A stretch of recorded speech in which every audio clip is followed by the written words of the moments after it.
Esse vídeo é para você que sente que está sendo esquecido por Deus, que parece que momentaneamente Ele não ouve mais suas orações, ou talvez não seja tão momentâneo, já faz algum tempo que parece que tudo que você faz, Deus não ouve. Você tentou alguns projetos que não deram em nada e você se sente extremamente frustrado. Como lidar com tudo isso? Eu já passei por isso e quem sabe posso ajudar você. Primeira coisa, confiança. Confiança de que Ele sempre ouve. Quando Deus está em silêncio, não quer dizer que Ele não esteja trabalhando. Essa é uma verdade. José achou na cadeia, preso injustamente, que Deus estava em silêncio. Mas Deus não estava em silêncio. E eu não estou dizendo aquela questão de que, olha, Deus está preparando um trono para você. Não, não. A questão não era o trono para José. A questão era Deus guardar os israelitas. Então, Deus cumpre os seus propósitos, apesar das nossas frustrações. Você tem que confiar nisso. Você tem que confiar que Ele ouve. A Bíblia diz lá no Salmo que Ele é um Deus que ouve a oração dos teus servos.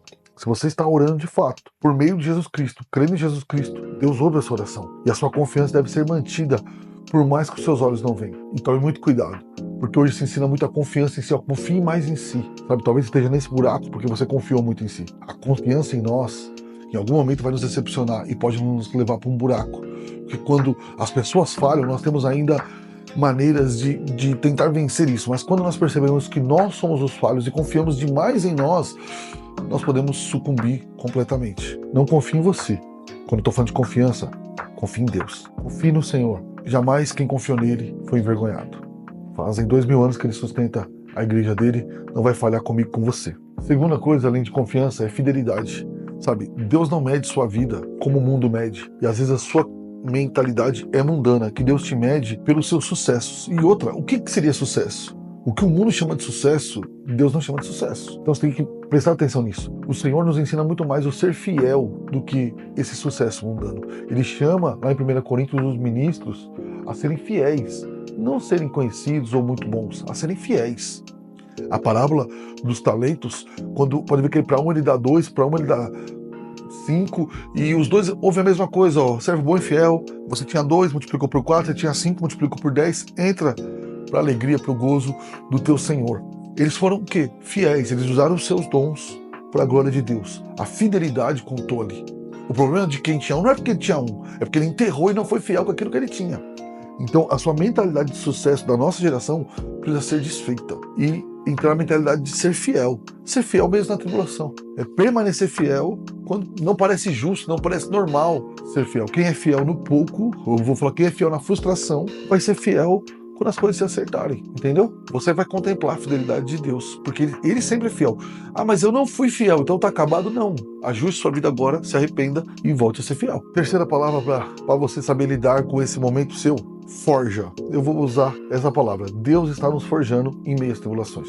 Todas as coisas cooperam para o bem daqueles que amam a Deus. Resumindo, Deus usa o sofrimento e a dor para nos moldar.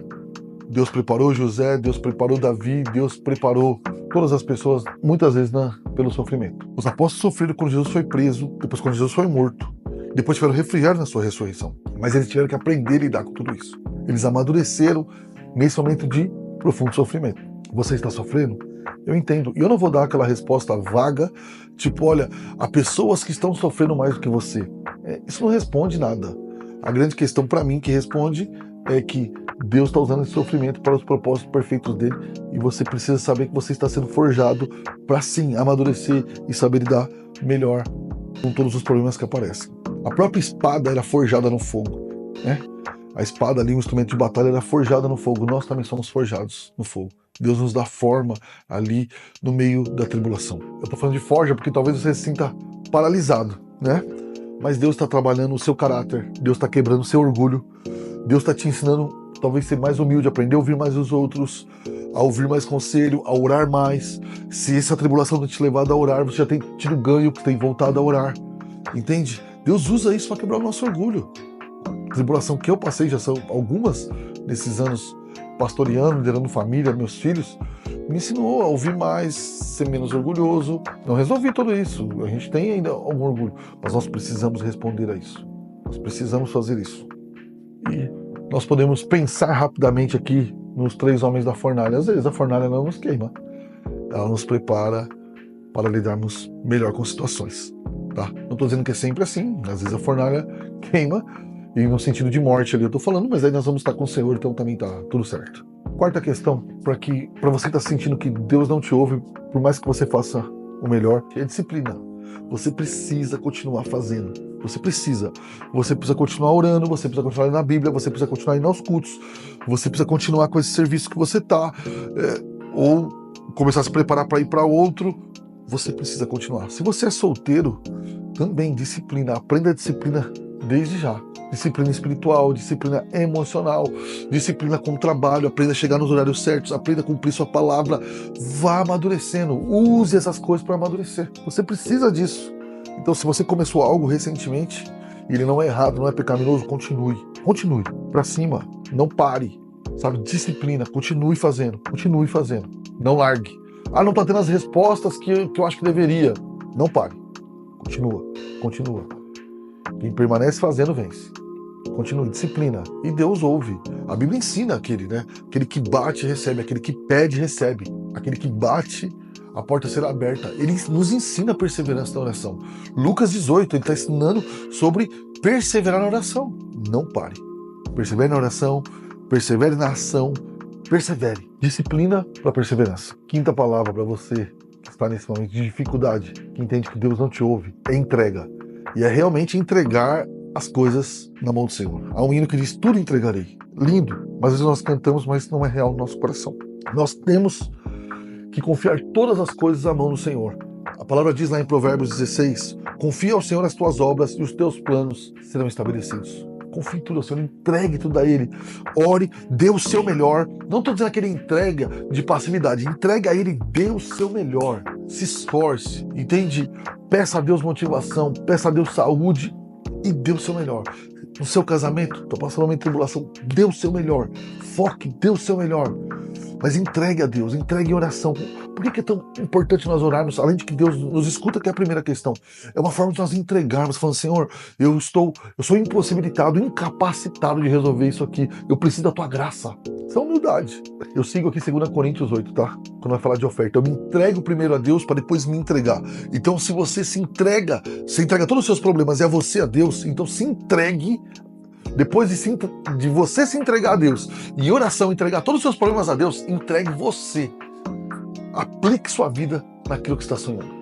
Não adianta você ter um projeto e não se aplicar, não se doar, não se entregar de corpo e alma e fazer mais ou menos. Isso é ter ânimo dobre.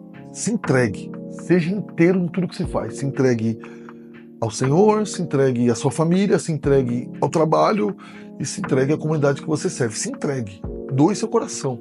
A sexta palavra que eu queria deixar para você é a semente. Continue semeando. Não aconteceu ainda, não deu fruto, mas você precisa semear. Isso é fé. Isso é colocar fé em prática. Os olhos não estão vendo aqui. A Bíblia diz lá em Salmo que aqueles que vão chorando um dia vão voltar sorrindo, porque semearam. Vão ver os frutos do seu trabalho. Continue plantando. Continue plantando com fé, esforço, oração e coração. Continue semeando e no tempo certo, que às vezes nós já estamos quase desistindo. Já aconteceu com você. Você está quase desistindo e aí a coisa acontece. Imagina se tivesse desistido antes. E aí nós queremos dar testemunho, né? Nossa, aí eu não desisti. Mas na realidade foi o Senhor que nos manteve de pé. Nós devemos dar graças a Ele e glórias a Ele. Então, continue semeando. O que está fazendo hoje aqui? Continue plantando a semente. Com fé. Às vezes com lágrimas nos olhos, mas continue plantando. Você tem que recomeçar a vida, você tem que recomeçar a faculdade depois dos 35, 40 anos, e aí você fica mal. Não tem problema, continue semeando, pare de se comparar com os outros e continue semeando. Ore, se esforce e semeie. Jamais se esqueça, Deus não esqueceu de você. É aparente silêncio, Ele vai responder a sua oração e Ele trabalha nesse silêncio de maneira que nós não compreendemos. E um crente, você crente já de alguns anos está me ouvindo, você sabe que isso é verdade.